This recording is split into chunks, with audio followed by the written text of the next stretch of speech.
I am honored to present the Reverend Dr. Pastor, she can't have too many titles, Deedee Coleman.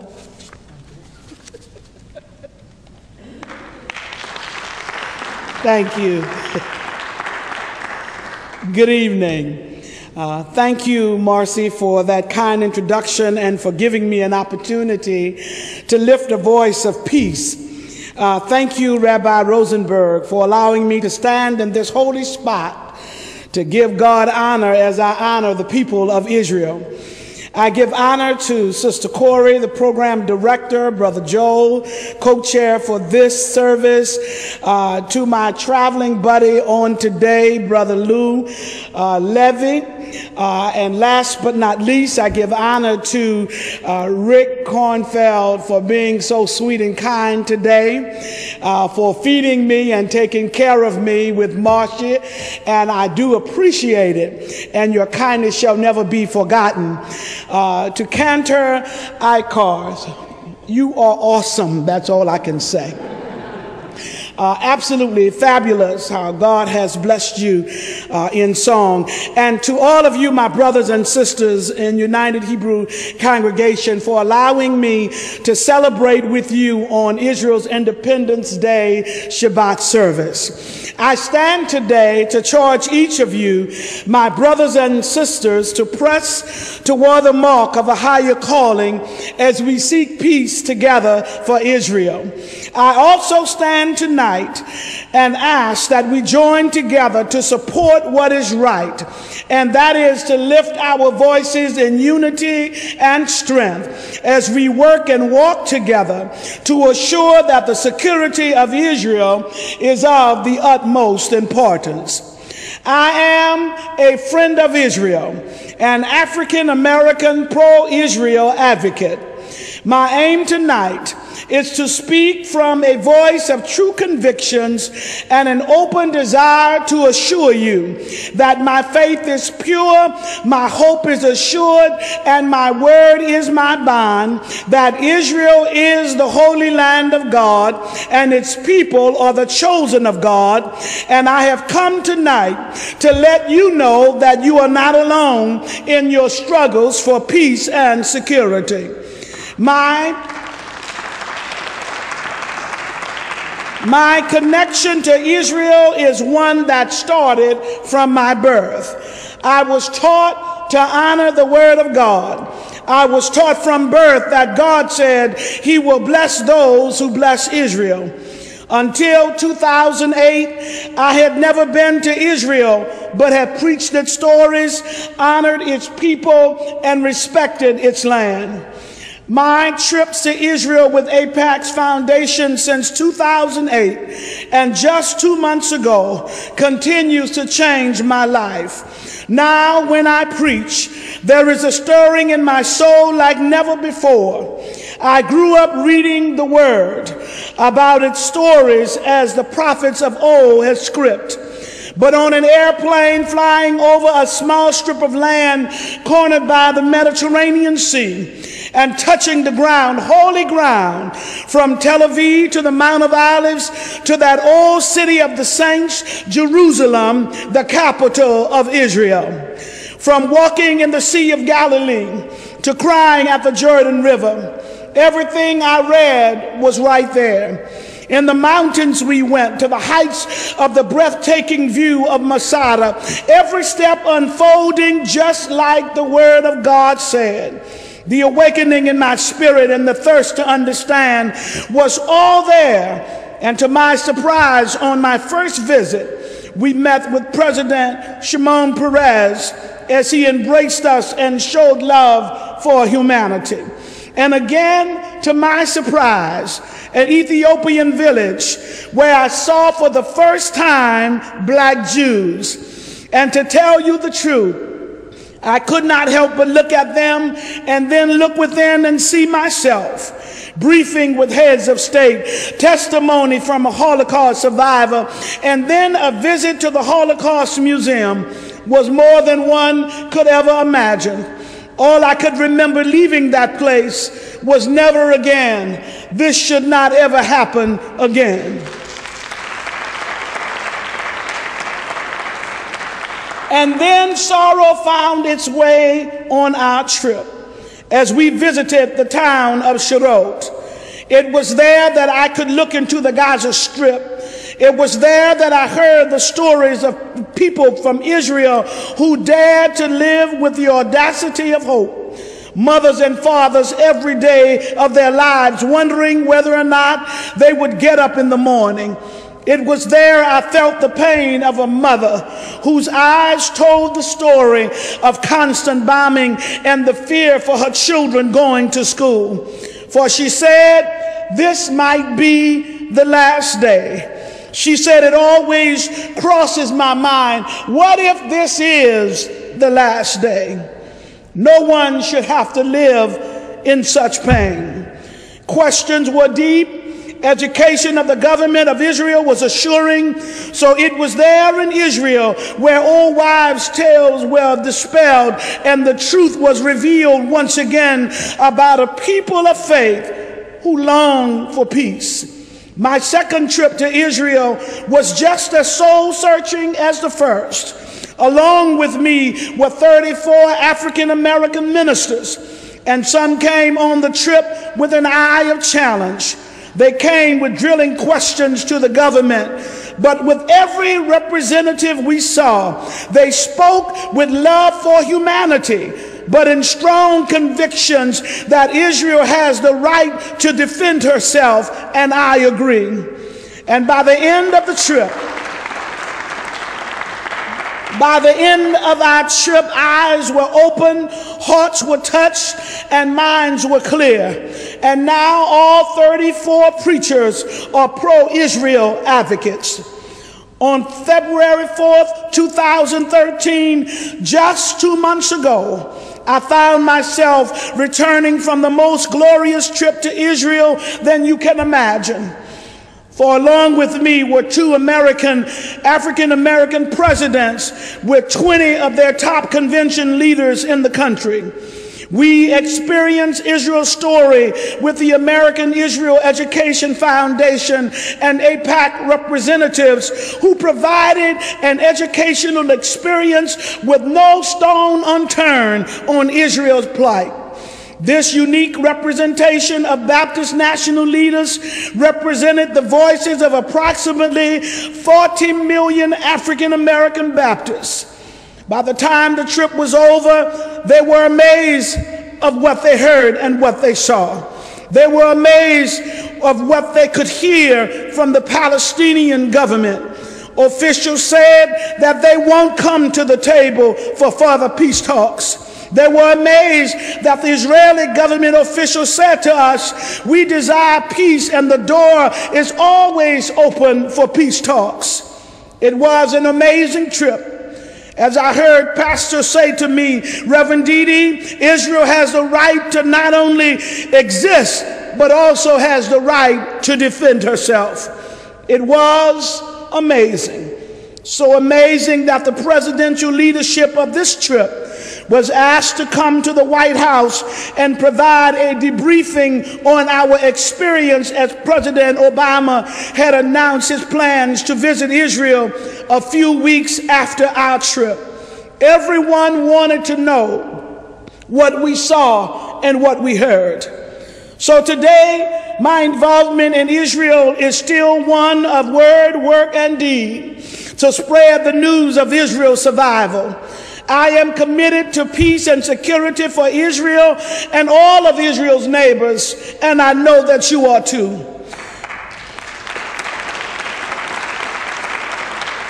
I have come tonight to let the house of Israel know that you are not alone.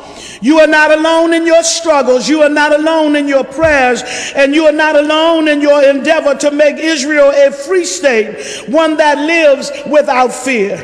Yet the temperature of fear continues to rise as the threat of nuclear weapons are closer in the hands of Iran, and as Israel's enemies prepare for yet more war. And this we must prevent. The United States and Israel must remain as one voice on Israel's peace and security. The United States must continue to act on our commitment of support to Israel and its people. We must ensure the vitality of the Jewish state of Israel.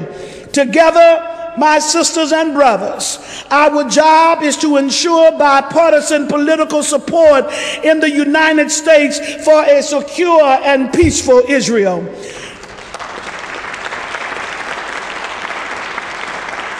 This strong bipartisan consensus that has been a part of America's history with Israel must stay intact to assure that the threats to Israel shall never come to pass.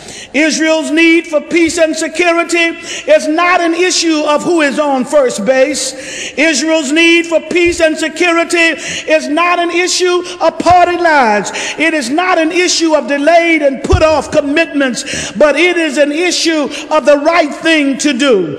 Now is the time to put stronger enforceable sanctions on Iran that cannot be broken by a mere mistake, a don't care attitude, or a broken promise.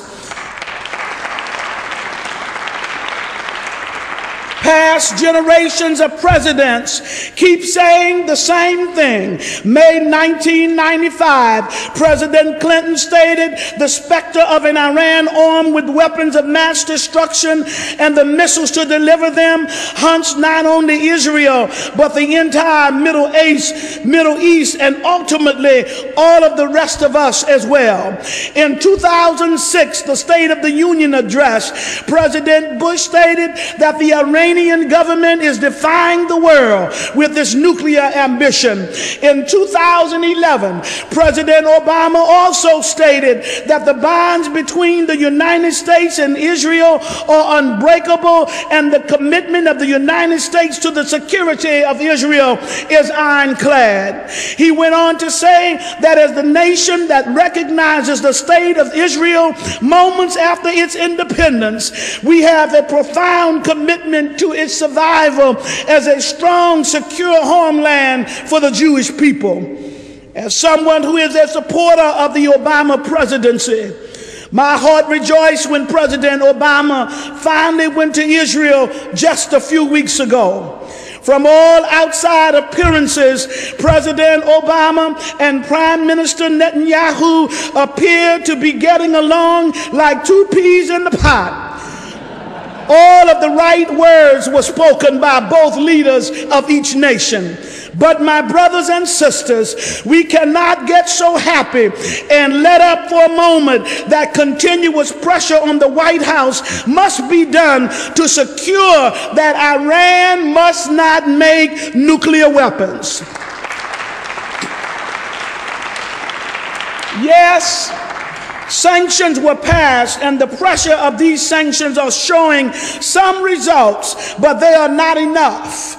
Because Iran continues to defy these sanctions, to defy the civilized countries of the world. Harder enforced sanctions should be on the central bank of Iran and put the Iranian Revolutionary Guard out of business. We should put harder sanctions on the companies who continue to provide Iran with the means to build nuclear weapons. Israel is being threatened every day, not just by Iran, but those right on its borders. More and more rockets are pointed at Israel from Gaza and Lebanon. How many reports do we need to hear? How many deliberations are needed? The handwriting is on the wall.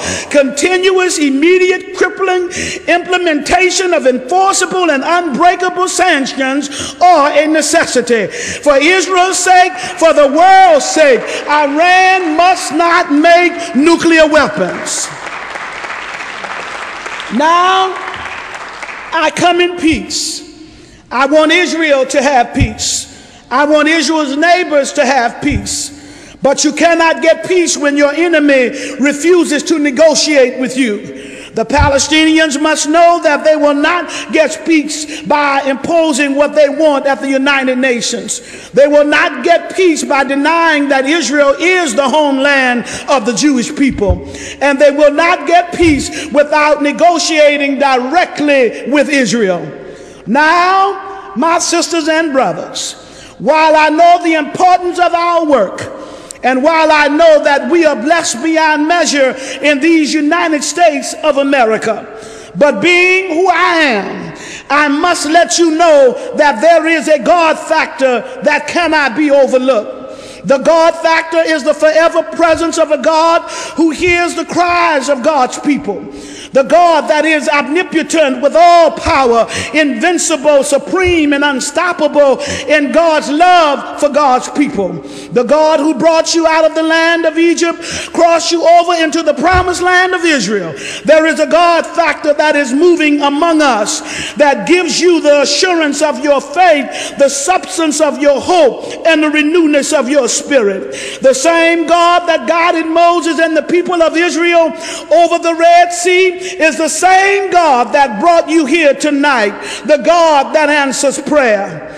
And I am reminded on the night in 1948, the first prime minister of Israel, the great David Ben-Gurion, publicly read the Declaration of Independence of Israel.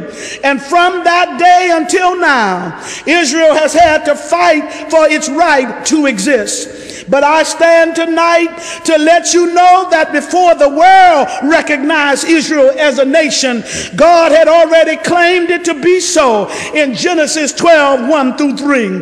God works in mysterious ways and wonders to perform. I am reminded that in June 1964, Israel was surrounded by its enemies. Syrian armies on one end, Egypt on another, and the Jordan on the other. Surrounded by 500,000 troops. The fear of war and death all around as Israel prepared for what might come. But the God of your weary years heard your cry. And while you yet prayed, God answered your prayers. You went to bed in sorrow for 6 days and nights. And on the day of completion, you woke up in joy and thanksgiving. For weeping may endure but a night, but joy comes in the morning. Now, many brilliant military minds are still trying to figure those 6 days out. But let me tell you, there is no doubt in my mind what happened. Who can understand the mighty hand of God? Who can put one foot on earth and the other in eternity at the same time? Who dare to challenge God's elect? God mysteriously made a way for Israel then, just like God is making a way for Israel now. So don't get sidetracked on any issue. Don't get comfortable in your stance for peace. Don't get a lapse in your memory. Don't get amnesia on what you are supposed to do. We are to lift up our eyes unto the hills with cometh our help, for our help cometh from the Lord. So stay on the wall. Stay encouraged. Keep your eyes on the prize of freedom, and know that when the water is calm and all distractions are over, Iran must not make nuclear weapons. So we cannot get weary in well-doing. My Jewish sisters and brothers, you are not alone in your purpose for peace. Those of us in the African American community understand your struggle for freedom and your pain of discrimination and your right for civil rights. You are not alone. I am clear like never before on what God has called me to do for such a time as this, and that is to proclaim what I believe. I believe that Jerusalem is the capital of Israel. I believe that the embassy of the United States of America belongs in Jerusalem. I believe that Israel is the homeland of the Jewish people. I believe that Israel has a right to defend herself when its people is faced and threatened with annihilation. And never, ever, never, ever, never apologize for protecting Israel, its people, and its land. So if you believe what I believe, then work with me. For we are not finished with the work that God has called us to do. Work with me, for God's purpose for us is to work until the day is done. Work with me until Washington hears our voice. Work with me until Israel lives without fear, rejoices in her freedom, and sleeps in peace. God bless America. God bless United Hebrew Congregation. And God bless my beloved Israel. Happy Independence Day.